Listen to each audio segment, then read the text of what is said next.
মন্ত্রীর কাছে জাতীয়করণের কোনো দাবি আপনার আছে কিনা? না, মন্ত্রী তো অবশ্যই কেবল দায়িত্ব তারা নিয়েছেন। আমার বিশ্বাস তারা দুজনেই খুব প্রাজ্ঞ এবং দুজনেই আমার খুব ব্যক্তিগতভাবে অনেক কাছের লোক, তারা পরীক্ষিত লোক।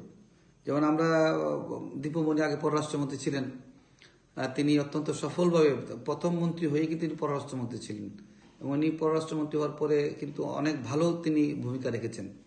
আমাদের বর্তমান উপমন্ত্রী হয়েছেন মহিবুল হাসান চৌধুরী নৌফেল, তিনি মহিউদ্দিন চৌধুরীর সন্তান, তার জন্ম হলো রাজনৈতিক পরিবারে, তো উনি রাজপথ থেকে উঠে এসে আজকে মন্ত্রী হয়েছেন। সুতরাং তাদের গতিশীল যে নেতৃত্বে আমরা মনে করি যে এই বিষয়গুলো নিয়ে অবশ্যই তারা এই বিষয়গুলোর ভূমিকা রাখবেন। আমাদের কথাটা এখানে যে আমরা চাই, বর্তমান সরকার চাচ্ছেন বিশ্বমানের শিক্ষা, আমরা সেই বিশ্বমানের শিক্ষা দেওয়ার জন্য প্রস্তুত আছি। সেই ক্ষেত্রে এই বাধাগুলো দূর করলে এই বিশ্বমানের শিক্ষা খুব কঠিন হবে বলে আমি মনে করি না।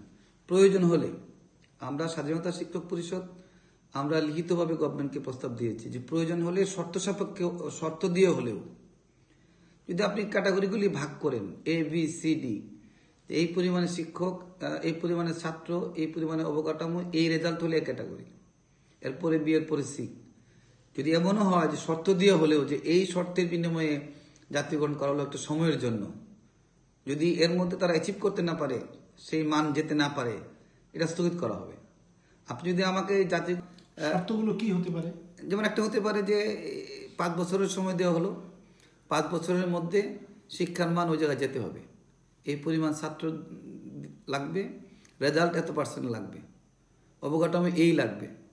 যেহেতু অবকাঠামো সরকারভাবে গড়ে উঠছে, সুতরাং এটা একটা সমাধানের পথে আমরা আছি। এখন যদি আমাকে এই শর্ত দেওয়া হয় যে তোমাকে 5 বছর সময় দেওয়া হলো, জাতীয়করণ করা হলো, যদি 5 বছরের মধ্যে তুমি এটা অ্যাচিভ করতে না পারো, তোমার জাতীয়করণ থাকবে না, তুমি আগের জায়গায় চলে যাবে। এখন বলছেন থাকবে না, কিন্তু একবার দেওয়ার পরে সুবিধাটা কেন আপনারা তো কোর্টে যাবেন, যখন সরকার বন্ধ করবে তখন তো আপনারা কোর্টে আমাদের যাবেন। কোর্টে যাওয়ার প্রয়োজন হবে না। কেন হবে না সেটা আমি বলছি। আপনি যখন আমাকে 5 বছরের মেয়াদ দিবেন, আমি যদি আমার তখন নিজের দেশের স্বার্থে, নিজের স্বার্থে আমি তো অধিক মনোযোগী হব। আমি যদি আজকে অধিক পঠন পাঠনে মনোযোগী হই, যখন আমি দেখব যে না আমার চাকরির নিশ্চয়তা আছে, আমার চাকরি যাচ্ছে না, যখন আমি দেখব যে না আমার বেতন বেড়েছে, সামাজিক মর্যাদা বেড়েছে, আমার টিউশনি করতে হবে না, আমি তখন যদি অধিক সময় যদি ছাত্রদের পেছনে আমি ব্যয় করি, তাহলে কিন্তু ওই সময়ের মধ্যে সেটা অ্যাচিভ করা সম্ভব। আমি এটা বিশ্বাস করি শিক্ষক হিসেবে। কিন্তু প্রথম দিনেই আচ্ছা, জাতীয়করণের শর্তের ভিতরে আর কি হতে পারে?